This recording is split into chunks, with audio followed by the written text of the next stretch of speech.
And we're live. All righty. Welcome to the farm. We're back to break down the UFC Fight Night. I think we're back at the Apex. Where we have Costa versus Allen in the main event. I've already made a parlay. I love this card because it's a terrible card, probably the worst card in the year. But I love it because I think the biggest favorite is like minus 250, minus 275. Every card. Bukakis. Oh, now yeah, with Yeah. the fill-in, but also Bukakis. What is he? What is his price? What's he at? What's his odds? I think like It's minus just 300. that's my point though. That's my point. I mean, all these cards we've been minus 1,000 range. Like, thank God we don't have to deal with that this time. So let's talk about mostly from a DFS perspective because I think there's a lot of ways to get different. And I'll talk about my bets as we go through each matchup. I always do like a full card parlay if I can. I mean, just degen out. But if you don't mind, you want to start? You want me to kick it off in the first? Yeah. Yeah, I think this is like a unique card to your point. Like, there's not big favorites. Obviously, the elephant in the room is. I mean, we're using farm animals. We should use farm animals. The donkey in the room is Bukakis because he's 8-3, right? Like we talk DFS a lot, right? But like. And he is like a pivot point on the slate potentially, like because he's the biggest favorite and he's like mid-range price. Like there's like gonna be like a strategy around like to play him or not to play him and like why. And I think we'll get to that, Dylan. I don't know if we'll agree there. I would say there's merit to like you can create. He's a point fighter. He's a point fighter. He's a type of guy that. No, let me just get through. I'm saying there's a merit to this week. You can create chaos tickets, chaos parlays, given like. Yes. And I don't mean chaos the fighter. I mean chaos as in like you could throw 7 underdogs on a parlay this week, and that's not out of the chaos was getting finished in this matchup. yeah. Well, there's actually I didn't even mean to throw it in. That was a little punny, but we'll get to it though. I think let's jump into it. We got 13 fights. I think we'll start the bottom. I don't like starting the main dish. I think we warm up with little appetizers. Yeah, let me start. Let me just run through this for you actually. You're doing your ventriloquist thing again. I know. I'm back. All right. So first fight is Nicole Cagliari versus Shauna Bannon, and it's fun to do this after the weigh-ins because Nicole Cagliari is jacked city, dude. She's on all the Mexican supplements. She's gonna be a fun play for me. Honestly, like I hate playing women's fights, but there's 3 on this card. Now I'm gonna play some of them. You play all the women's fights. I'm notoriously I mean big women favorites. I think Nicole Cagliari could stop Shauna Bannon. I think Shauna Bannon has okay wrestling, but I think what we saw in her last fight, Nicole Cagliari could absolutely stop her on the feet. Much better striker. She keeps just standing up. I mean, she's a physical specimen, that lady. And it doesn't matter. We see this not mattering all the time.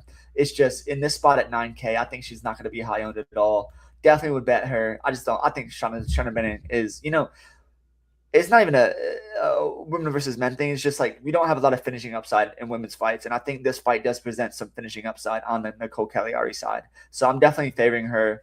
Let me pull up the line. You have the line. So if you don't mind pulling up the line, I know I already bet it. It's in one of my parlays. I think it's in the minus 195 range. I took it minus 3.5, and I'm also taking her by finish. I think she finishes this fight. So she's going to be high up on my priority list as minus 300. Yeah, see, I got her.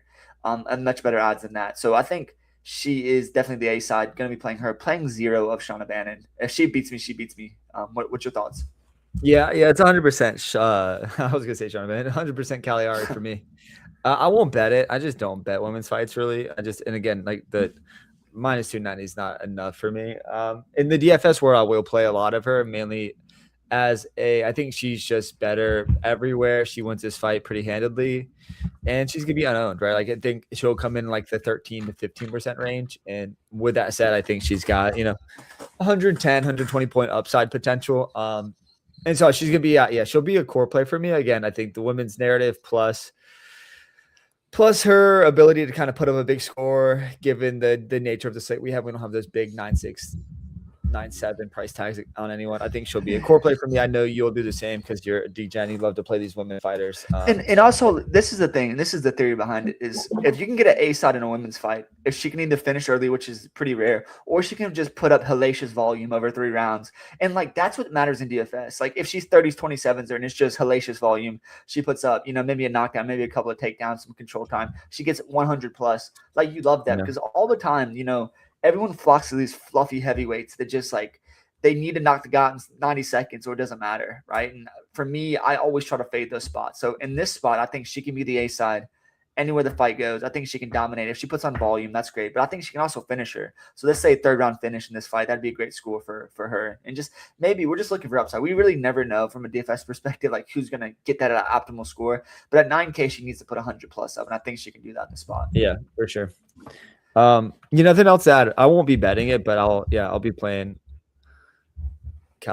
Cagliari. Am I saying that right, Dylan? Was it Calamari?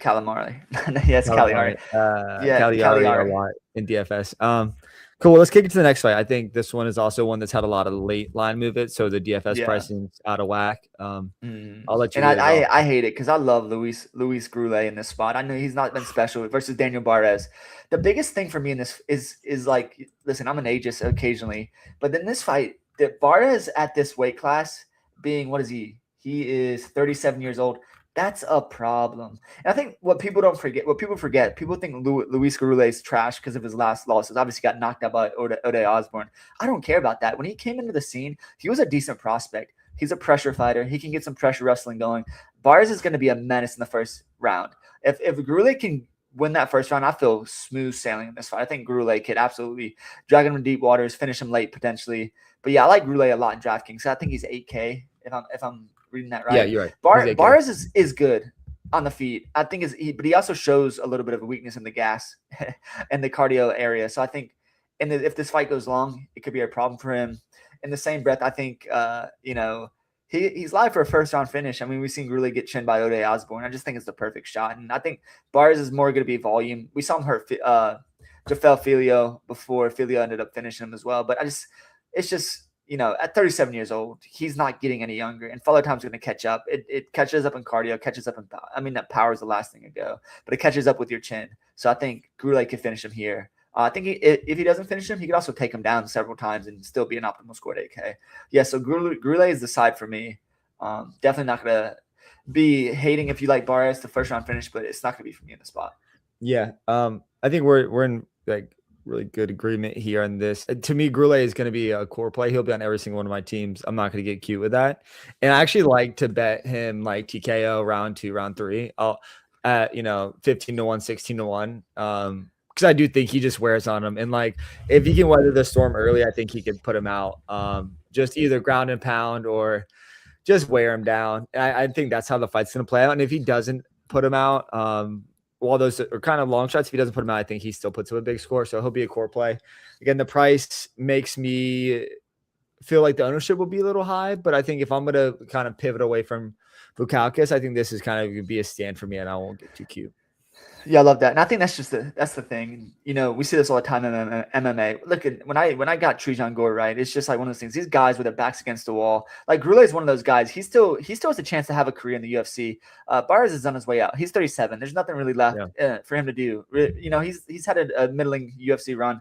Kind of got in the game late, but Groulet has a chance to get a win here and kind of start stamping his name on other fights, right? So I think he has a chance to kind of flip the script on the narrative of him, which is him being terrible. So yeah, I'm definitely going Groulet here. I think the style in which he fights, the pressure style, could also score well on DFS. So yeah, agreement. Yeah. I hate agreement there. So together on Cagliari, together on Groulet. Let's go to the next fight. I don't think we'll be any different on this fight. Alice Artelin versus Polyana Viana.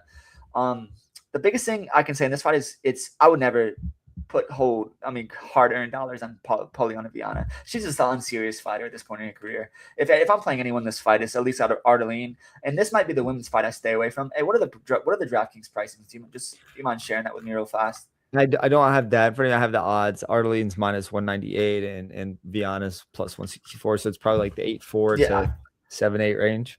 Yeah. At least Artelin is kind of a goofy fighter and a goofy style and a goofy personality, but she, I think, takes this a little bit more seriously. And she's going to go in there and fight for your dollar. So she's on the parlay I had mentioned earlier. So yeah, I'm going to play her as a bet. I don't know if I'll play her in DFS. So what's your take on this fight? I don't know much there, but. Yeah, so I think prior to coming into like the UFC, at least Arlene could. I mean, she had a couple submission victories, so I think that I'm interested in that. I think if she takes Viana down, I think she's got that potential. Well, it's a bit of a long shot. I'm just pulling up prices. She's 8-7, so you're paying a pretty penny. So she's gonna be an unknown. Like if you're looking for an ownership angle, 8-7 is crazy priced, given like the odds and like the other options you have around her. Yeah, I think submission is kind of like somewhat of a long shot. I'm going to pull it up while we talk about it, but I like her a lot. I think she could take her down. I think she has shown submissions outside of the UFC, so I'm interested in that. Submission for the fight is plus 260, which is not really long enough for me. Yeah, I guess that would be tricky. I don't think I would. That just that's not enough juice for me. But yeah, I think at least Arlene's going to be the play. She'll be, again, I think the first three fights are like, outside of Goulet are going to be like the ownership plays on the slate. So yeah, at least Arlene's going to be the play, and I like her a lot. Yeah, unlike Cagliari, I think Elise Arlene doesn't have that kind of finishing knack. I don't think she's gonna. Cagliari's finished people in the regional. She's a knockout artist in a women's weight class, which is the reason I like her in that spot. Yeah. But Elise Arlene doesn't have that same type of meanness to her game. And like I said, I don't think Poliana Villana is serious at this point in her career. Yeah, I mean, but Elise Arlene, prior to the UFC, her last 3 victories are sub, TKO. And so like what we saw, she's only been in 2 other fights outside that. She had 2 decision victories, but like, which is fine. I mean, just watching her tape, watching her fights, watching her last few fights, and she fought against Canejo Ruiz, right? Yep. And it was a fine fight. But once again, when you get in a women's fight, you want a little pressure. You want a lot of action being thrown. So I just don't know if she has that in the spot. It could be easily at 29-28, and you're probably not going to win on either side. But yeah, for me, I understand your thought process, and at 8-7, it's going to be very contrarian. And there's a chance. Listen, just get contrarian. Just play all 3 women's fights on your ticket and DraftKings, and you might just have a very unique lineup if you leave a little salary, because people always avoid the women's fight. So you play all 3, and they happen to be on the optimal. You're going to be selling the sunset by yourself, hopefully. So that's all I have in this fight. I think we're move on. We're 3 for 3, and we're gonna be 4 for 4 in this spot, because I just don't know how you can go the other side here. We have Cody Brundage versus Andre Petrosky. Am I saying that right? I don't know why I'm getting tongue tied. Cody Brundage is the play. He's gonna finish Andre in this spot. Yeah, it's just have Cody by TKO. Yeah, Cody. This is the thing. People, Cody gets all this hate because he's done some goofy things in the cage, but he's got decent hands, and he can wrestle a little bit. Obviously, wrestling in college as well. But man, I think he's a little underrated. And Petrosky's just shown some chinks in the armor lately. I just think on the feet, Cody's going to be quick. Cody can absolutely chin him. We saw Petrosky get chinned by the hip of Malkoun, which is an indication funny things happen in UFC. And it's not like, it's just like his chin's completely gone. But like if Brundage touches him on the chin with one of those big hooks, he's going to go out. And what is Brundage's price? Brundage, I think, is 8K. So it's one of those things like Brundage is like, is he 6K? He's 7-3. Oh God, I hate it so much because Brundage is going to be 40% owned. No, because there's so many people on the slate that are going to be owned. Like Brundage won't get there just because of everyone else that you can play, and like Brundage isn't the favorite. So like, yeah, this is a great example of Brundage in a win is going to score optimally. Like you're not going to see him in a drag out decision, most likely. No. I'm saying that now, and it could be ugly, but like, man, him winning is probably 100+ points. So. Yeah, giddy up, Brundage all the way. He's, I took the coward's way and I kind of left him up on parlay. Although I like him a lot in this spot, I don't know if I could pull the trigger on him, but yeah, I like him. It's just he's a very untrustworthy fighter. So for me, I think Petrosky's gonna, we'll see if he tries to take him down, and if he does, it's potential that Cody snatches up the gilly. But I think in this fight, if it stays on the feet, Cody's gonna. I want him to be pressure. I don't want to listen. Neither of these guys are pot shot guys. They need to just get in the pocket, bang. Let's just give us a war. Just give us a war, and hopefully Cody comes out on top. Yeah, I like Cody a lot. I think like why he's like on a 3-fight losing streak. I mean, it's like the split decision to Deontay Johnson. He could have easily won that fight. And then it's like Cam Rouston. We just saw Cam Rouston. Cam Rouston looks so good, dude. It's like you can't judge him for that TKO. You don't love it, but like a split decision with Eric McConaughey, who just beat up Rodolfo Vieira. Like, and like he could have easily won Cam Rouston was putting hands on Rouston. I mean, Cody Brundage. I know. He put hands on Rouston. Yeah, he could have put him out. Like, yeah, the battle draft is a little soft to me. I just don't know if he has the power everyone's talked about. But that's neither here nor there. That's not this fight. But I think, like you said, Brundage is is fighting guys with a pulse, and I think Yeah. it's gonna be. I think I think the line is wrong. I think he should be the favorite in the spot. I Yeah. don't understand why he's the underdog. Agreed. So, I think Brunnage by TKO KO is going to be the play, and I'll bet Brunnage money line too. And I think he'll be the play in DFS at that price too. So, are you prepared for this next fight? This is our third and final women's fight. Yeah, so we have Jacqueline Cavalcante versus Ketlin Vieira. I always thought Ketlin was pretty good, but Jacqueline Cavalcante is just the ace side in this spot. I won't play it in DFS. I really like her striking. She's a very good, well-rounded fighter. I mean, she's a potential top 5 lady in this division. I mean, I think she's a special talent. Ketlin Vieira, she's one of these girls that's going to cage push and just could have control time on the cage, and that's the reason I don't like this fight from a DFS perspective. She's going to push up at the cage against the cage for any amount of time. It's just going to, whenever I have teams that are just doing really well and sun running to the top, and I get a cage push for 4.5 minutes, nothing makes me want to just want to pull I just rather my guy get knocked out at that point. I don't want the battle, but just like the potential points going down. So yeah, for me, it's definitely Cavalcante at the A side on the betting slip as well, but just going to be a pass from DFS. And now it's going to be a full fade for me in DFS as well. Yeah. Well, I guess this is like what 5 for 5. Yeah, it's gonna be Cavalcante for me. I think she's just better, but she's gonna be smart. And I think to your point, like she is a top 5 girl in this weight class, and she doesn't want to like get out there and lose a scrappy split decision. She's just gonna be smart, pick her apart from the outside, don't get cute. Like she may get pushed up against the cage and like limit some of the damage she can inflict. I think she's the clear bet. I love her at -162. I think it's like maybe one of the better bets on the card. I just don't. I think she should be closer to -300 here. So like I love her as a bet. My biggest fear is you get the Ketlin that's just gonna cage push and get control time for 2 rounds, and then but what we've been seeing from the judges is more and more like even the Hamzat fight last week. It's like even the guys that are elite grapplers, they're like the striking. If the striking is slightly better on the feet, even if you hold them against the cage, they're not counting that as a good, like you have to, even takedowns are not being weighted very heavily. So like, yeah, just like with your 2 eyeballs, you watch, and sometimes I watch a fight that's grappling, the guy should win and he loses. But you watch the Strickland fight. Strickland won that fight. Like I don't see the argument for Chimaev, honestly. But yeah, I see your point. It's damage over control. We hear that time and time again. If you can have control, you got to give a little bit of damage. You just can't take him down and lay on him.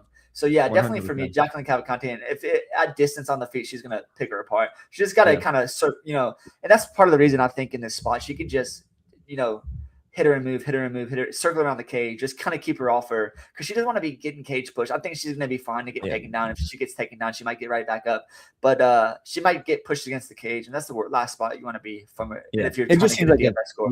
An easy fade from a DFS angle. I think we're both Cavalcante backers this week. Nothing else to add though. I think you don't want to spend too much time. Should we just lay a giant parlay since we're just like holding hands on everything this week? Last few weeks we've been completely opposite. We kind of split because let's wait. I think we may have some differences here soon, so we'll see. All right, so this is a battle of 2 guys I know very little about, just watching some tape on them. But we have Tommy Gant versus Artur Miniev.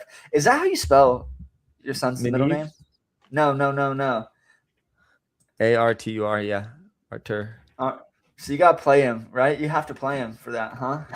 I don't know. I don't know who I like here, honestly.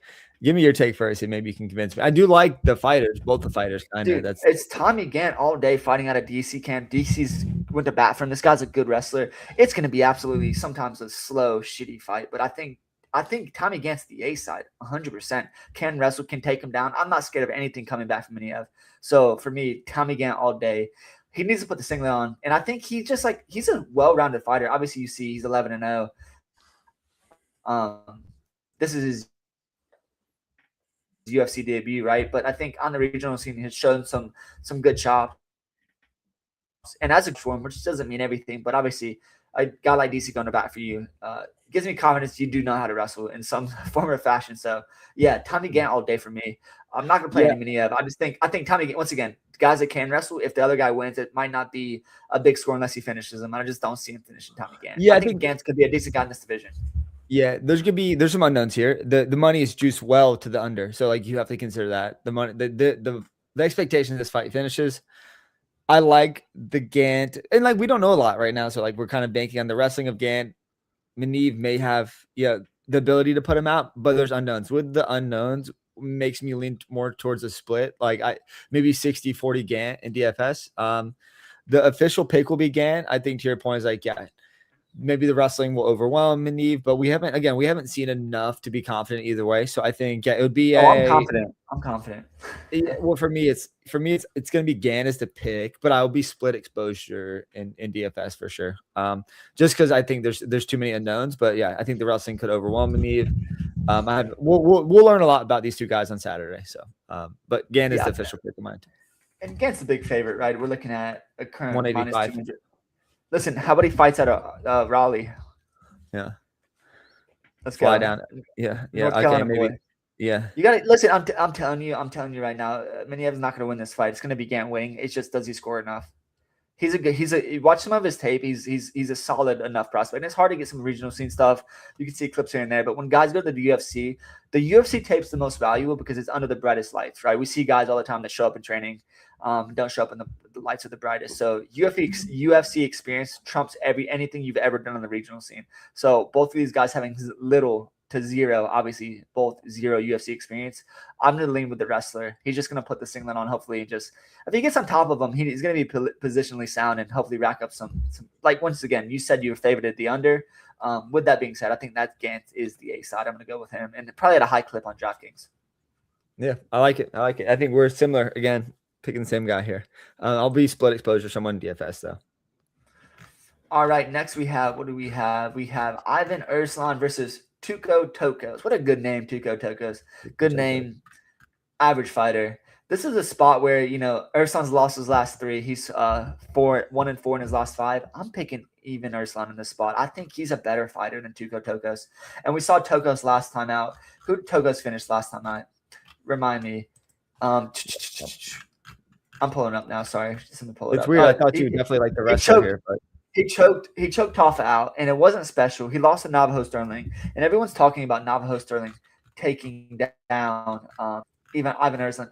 Erslan just shows me more. If you watch their fights, like, one guy has kind of the grit to get out of things, and I think that's Ivan Erslan. And I think Ivan Erslan could absolutely finish Tuco Tokos in this spot on a skid. Once again, I always like these guys who kind of backs against it. He loses this fight, he's cut from the UFC. In all certainty, he absolutely is. 4 in a row, he's gone. If he wins this fight, he'll get another fight contract potentially. He's 34 years old. He needs this, and that doesn't mean everything. But I think wins a coin flip fight. He's the -170. I'm gonna play a lot of Ivan Erslan. I think Ivan Erslan finishes Tuco Tokos in the first round. Yeah, well, I mean, I think that's his only path to victory here. Like, Ivan Erslan's low volume. He's extremely powerful, but he's slow and plodding. Like, his victories are slow, and he hits you with something strong, puts you away. I think he's won like some nasty split decisions where he's thrown like 16 significant strikes. So if you do get a decision, you don't want him. I think Tuco Tokos for me, like, I know you usually lean towards wrestler guy, but if he puts a single on, like, his over takedowns like 2.5. I think like he could get him down the mat. And Ebo, like, if he gets out of the first round, like, Ebo just loses the will to fight at times. And okay, let me just continue here. If he does that and like, again, Ebo usually he's the first round guy. Like, it's even. Not Ebo. Ebo's another monster. It's even. Yeah, even. Sorry, even. I can't get him right. So like for me, it's the wrestler here, Dylan, at the slight plus money. I know like we're gonna be. This is the one that we a little different. I'm surprised you wouldn't stick with the wrestler here, but I think it sucks at wrestling. That's why. Yeah. He's a good, but I just feel like Ebo. Yeah, if Ebo was fighting, this is the problem with Ivan. This is what you're missing. When Ivan fought Kutalaba, it was a split decision loss, but he showed some scrambling, taken down, scrambled up, reverse position multiple times. And Tuco Tokos is soft. Tuco Tokos is gonna, if he accepts position on the bottom, he can get grounded pound real quick by Ivan. I mean this. I think I see a lot on the Tuco Tokos side in the industry lately, this week, and I think people are misguided because of the last 3 losses, and that's a perfect leverage for me when I see a guy that's lost some steam. I think he's going to be fine. I think he's going to finish Tuco Tokos. Tuco Tokos is nothing special. I see your point. If Ivan is weak, I mean, Navajo Sterling is not a wrestler. Took Ivan Erslan down. Totally understandable. So it's one of these things. I get your point, but I just don't know if I can pull the rabbit out of the hat and get the Tuco Tokos wrestling singlet on. I just don't think that's going to happen. I think it's going to be Ivan Erslan all day. Interesting. All right. Well, we had to be different somewhere yet. The slight plus money again. I think money has come in at Tuco, He's now down. It's almost down to a pick 'em. So I think obviously, as you mentioned, the industry may be pushing money towards the Tuco side. For me, it's the wrestler. I'll take the fun name, Tuco Tokos, to get the win. I won't bet like an under here, although like if it does finish early, it's probably Ivan. There you But go. we'll see. Yeah. Even Ivan, even like whoever's like everyone gets like just pigeonholed to saying these things. Like, is it Ivan? Is it Ivan or is it Ivan? I don't know. You know, You'd have to ask he's him. everything Americanized, right? So let's go ahead to the next fight. This is another fight. I think you know where I'm going. Nikolai Veretennikov versus Chaos Williams. It's Veretennikov all day. I think Veretennikov, he's trending like what? Thought it's Veretennikov, but fuck it, it doesn't matter. Veretennikov. It doesn't matter. It doesn't matter. But Veretennikov, however you want to say it, he's gonna finish Chaos in my opinion. I think he just got the cleaner striking. Chaos, I've seen him wield at times. Veretennikov was training with Hamzat and Susurkayev, which doesn't matter. Maybe he showed up the wrestling. If anyone wrestles here, they're going to win because both guys get taken down by Augusta win. But more importantly, I think Veretennikov on the feet is cleaner. I think he's going to be more defensively sound as well. I think I've seen Chaos. Like, obviously, he had some amazing knockouts. I just think Veretennikov can take a shot and he's going to be fine in this spot. We saw him go the distance with Michael Ross, which is amazing, kind of on his record now. But I just think he's the A side. It's going to be 100% Veretennikov. I don't know in DraftKings if I'm going to play a ton of him because I don't know if he finishes him. I know I said by finish, but I'm just not sure of the confidence there. I think he wins this fight. I think he win by decision, stays on the feet. Maybe he wrestles. If Veretennikov wrestles, it's going to be 30-27 decision, absolutely. So that's all I have in this fight. It's going to be pretty simple for me. Yeah, I think we're similar here. I like Veretennikov. I was going to call him Veretennikov. I don't love the loss of Punho Soriano, although Punho's showed some gusto in recent years. From DFS angle, I don't like it. I feel like he's won some greasy splits. This thing could go 29-28. And if he doesn't put him away, it's not going to be valuable in DFS, even in the win that he puts up 70 fantasy points. Although he put out Nico Price, but like everyone's knocking out Nico Price. That was a bit of a gift from the UFC to him. To me, it's going to be. First of all, let me interrupt you there because he was, it's gift, but like he was putting absolute hands on them. It's like Nico Price shouldn't have been in there. Like Nico Price was out standing up, and I think Nico Price's last 3 fights he shouldn't have been in there though. Like he was just a heavy bag. He was just a heavy bag in there. And it's funny because when you see a guy hitting a heavy bag, every guy looks good. But I mean, Veretennikov's striking looks so good in that fight. Like he just the way he throws punches and where they're coming from, the angles and who he's training with now just gives me confidence that I could see him level up. Yeah. I don't hate it. He's the better striker. From the DFS side, I don't love it. I do think, he'll be the pick for me at slight dog money. But outside of that, I don't think I'll be playing much in DFS. Maybe sprinkle him in as a dog, but he won't be a core player. It's near even. I see -110, dude. He as a dog, that's absolutely criminal. I think Chaos's big knockout power has been baked in. It's just I just don't see him winning this fight. I mean, we're looking at and I think part of the reason is I talked about being ageist, but this is at a 170 weight class. Veretennikov is 36 years old. Chaos is 32 years old. I just don't think that tells the whole story. I think Veretennikov still has a little gas in the tank. Up a little bit higher weight class is less of a concern at 36 years old. So, Veretennikov for me, definitely going to play a little bit of him in DFS at that. What is he, 8K? Yeah. He's in the 8K range. Right. Let's go. I think we only have 4 or 5 fights left. We have Bernardo Sopai versus Timmy Kwamba. This is a Sopai for me. I think Sopai is just far more talented than Timmy Kwamba.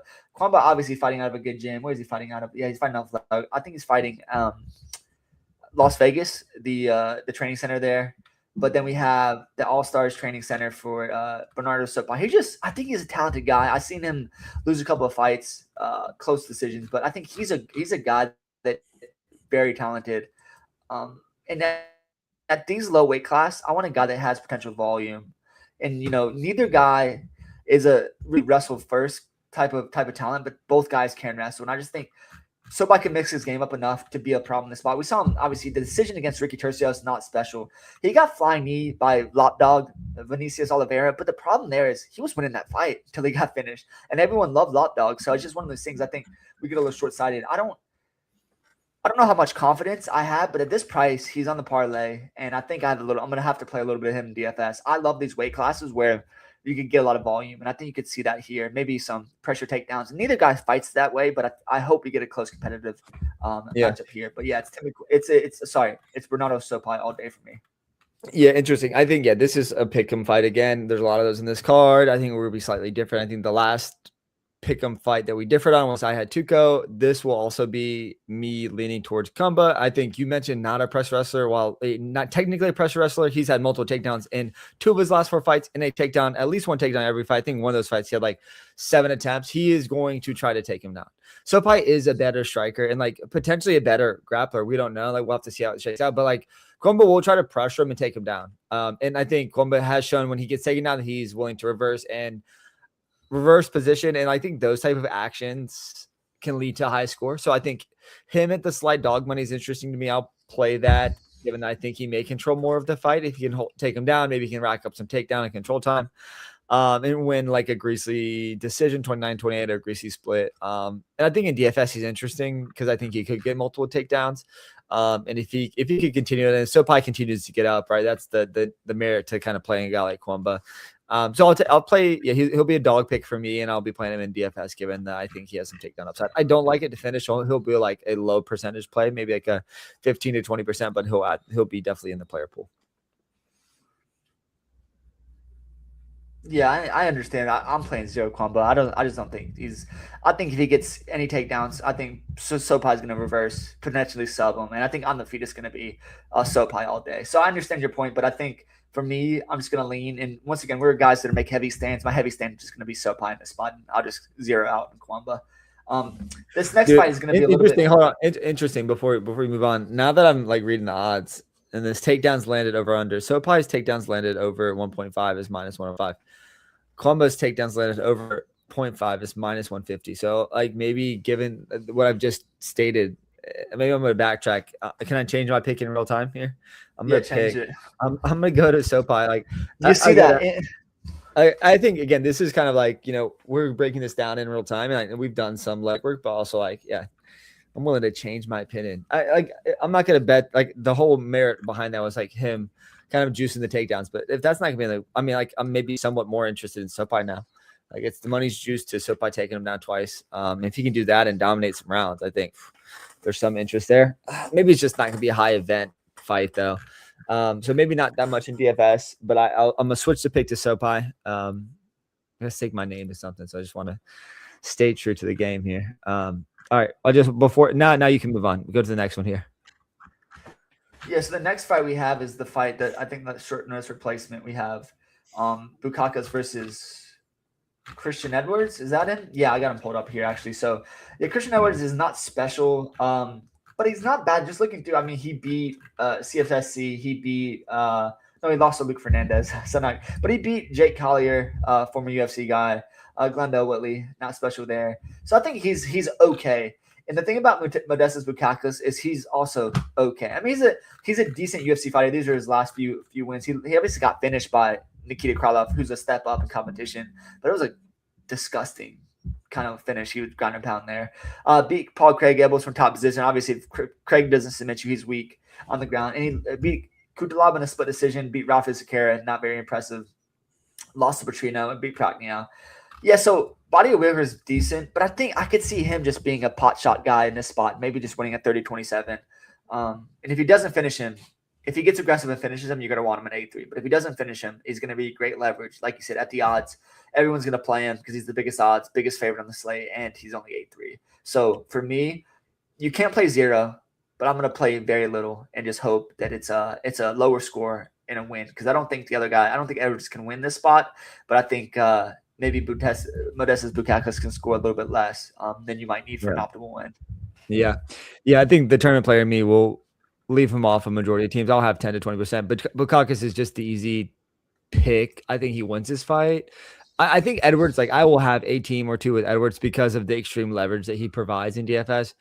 I won't stake my name to betting him. No, I just don't think it's worth it. I think Bukakas is kind of like clearly better everywhere.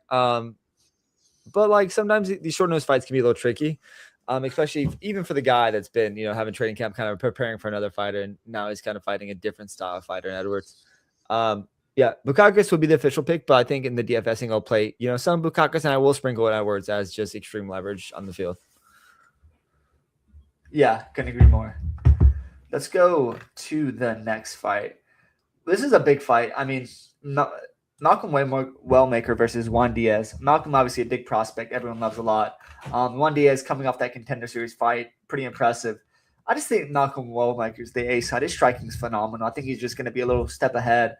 We saw what happened against Ewing in a pressure style when he took that loss last time, but Ewing's special, so I just don't know if we can rate that loss all too much. I think Juan Diaz can bring similar type of intensity to him, but just think Wellmaker is going to be a step ahead on the striking. So for me, I think I might fade him in DFS at his price, and just hope that it's kind of a 3-round war where he doesn't finish him in any capacity, maybe no knockdowns either. But I think he's going to win this fight. And that's my total read. From a DFS perspective, I'm pretty torn because Juan Diaz is a guy that could fight for your dollar. I don't see Wellmaker getting finished. So I just don't know really what I'm going to do from DFS, but the pick is obviously Wellmaker.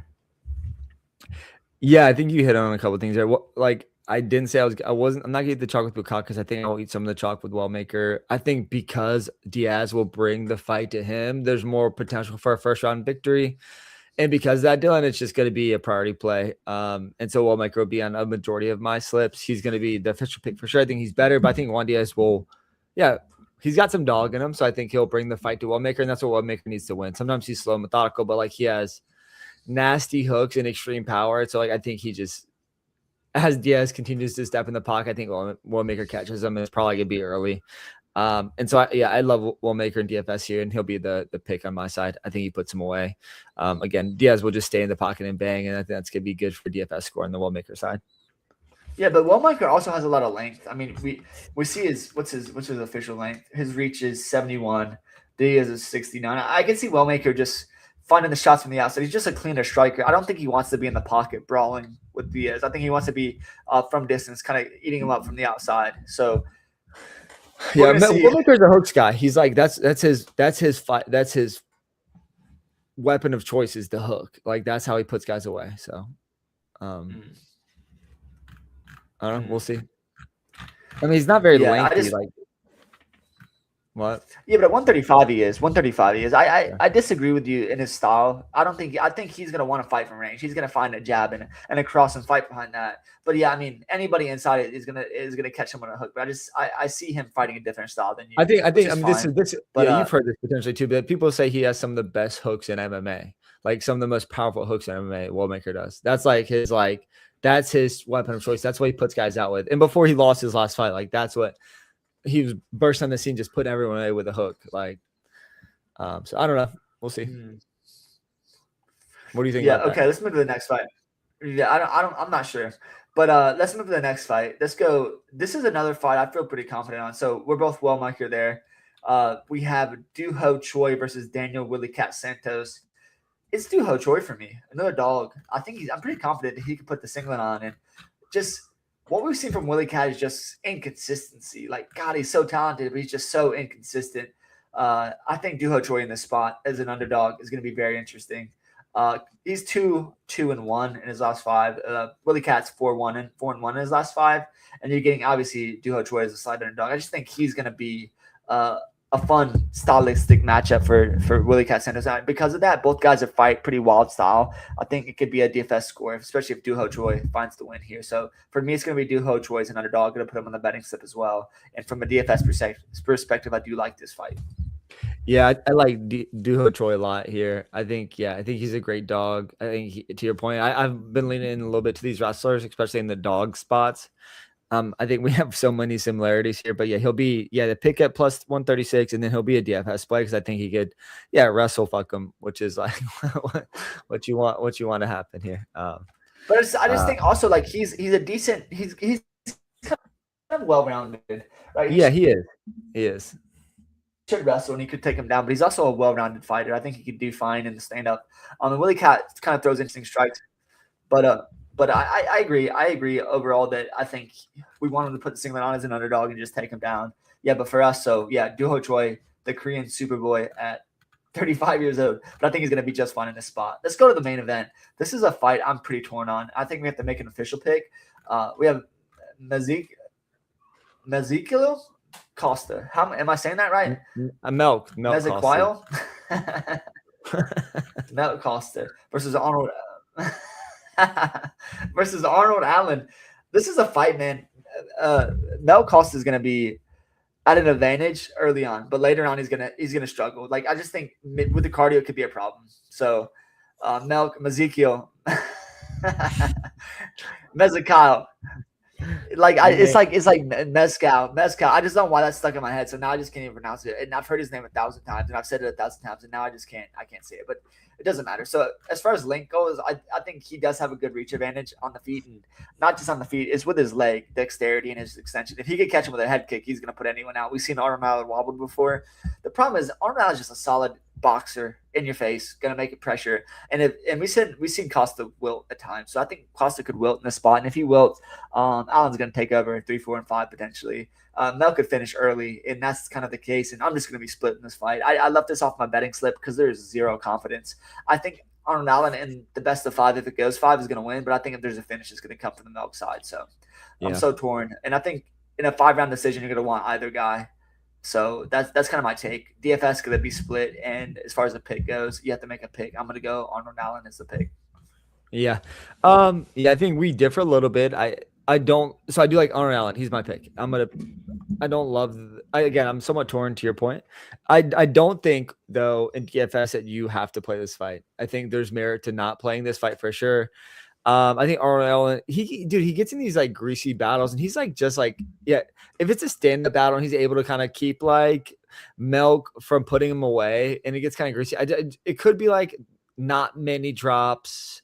I mean, if both guys throw up 150 significant strikes, is it going to be enough to be an opto? Like, I just don't know. Like, especially if it goes to decision, Dylan. So, like, to me, it's like I will be underweight to the field to both these guys. Allen's the pick. I will have a share of each because, again, it's the main event, and like these fights can get kind of crazy in terms of scoring, right? It's just more opportunity to score more points. But I feel like Arnold Allen could win this thing, 48, 47, and then you're like, man, I just didn't need either of these guys on my DFS card. So yeah, Allen's the pick. From a DFS perspective, I feel like I'm going to go underweight here, which is somewhat contrarian. Again, kind of look for angles. But yeah, that's the official pick. I think this does go to decision, Dylan. I think the money is moving in that direction too. I think in a decision win, I just don't know. Maybe the 80 points they score, 70 points is not gonna be enough. So yeah, but it's not going to be 7 or 80 in a 5-round decision if it's competitive and it's a dogfight. But if it's a distance battle and the Melk tries to pace himself because he knows he has a little bit of a gas issue, that's where I can see that happening. You get a 5-round decision where Melk tries to fight from the outside, Allen tries to enter the pocket, and it's just not really an aggressive style, which could absolutely lead to that 70, 80 point score you mentioned. Yeah, for me, split exposure. If I play it, like you said, it could be absolutely left off. Like you said, if you get 6 finishes and this fight doesn't finish, you can definitely see it not being opto. So for me, pick is Arnold Allen. For you, the pick is Allen. For us in DFS, exposure is it split or just not at all. So that's all we have. That's the Fight Night card. I'm not going to break down Ronda Rousey. Yeah. You'll be back with better internet tomorrow, so you won't break up on me. Yeah, I'm excited. I mean, listen, obviously this is a lower card, but I'm excited for multiple sports. But the NFL just did their release. Let's jump back on with best ball tomorrow and some of our takes and what we're seeing. A lot of fun. Week 17 matchups. Week 16, weeks 15 also super important. So, but yeah, thanks for tuning in. Let's do it, man. All right.